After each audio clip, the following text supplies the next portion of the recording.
నువ్వు మా పార్టీలకు వస్తావా లేకపోతే నీ ఫంక్షన్ హాల్ కూలగొడతావు.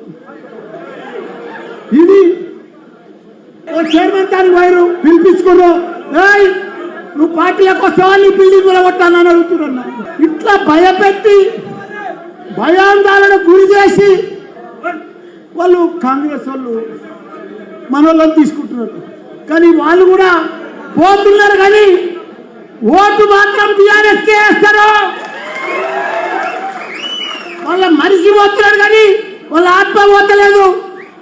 వాళ్ళంతా కూడా మల్లన్న దిక్కు, లక్ష్మణ దిక్కు, కేటీఆర్ సార్ దిక్కే ఉంటున్నారు. అదంతా ఎందుకంటే వాళ్ళు నాకు చెప్తున్నారు, అన్నా ఏమనుకోకు, వాళ్ళు నా బిల్డింగ్ కూడా కొడతా అంటున్నారు, నా దుర్మార్గులు, నేను పోతున్నా ఏమనుకోకండి పోయినా పోన్నాను. ఎందుకంటే పోయినా ఓటు మనకే ఇస్తారు. వాళ్ళు మనసు నిమ్మడం లేదు, అంత బాధ పెడుతున్నారు. 4 నెలల చూసినారు. ఇప్పుడు 1000 ఇల్లు కూడా కొట్టిరు సార్ వాళ్ళు. నా మేడ్చల్లనే జవహర్ నగర్లో 80 ఇల్లు కూడా కొట్టిరు సార్. జవహర్ నగర్లో 80 పేదోళ్ళై. నేను 40,000 ఇల్లు కట్టిస్తే వాళ్ళకి నంబర్ ఇచ్చిండు మన కేటీఆర్ సారు. 200 కోట్లు పెట్టి అభివృద్ధి చేస్తే ఇలా వీళ్ళు వచ్చి కాంగ్రెస్ వాళ్ళు వచ్చి 40-80 ఇల్లు కూడా కొట్టిరు.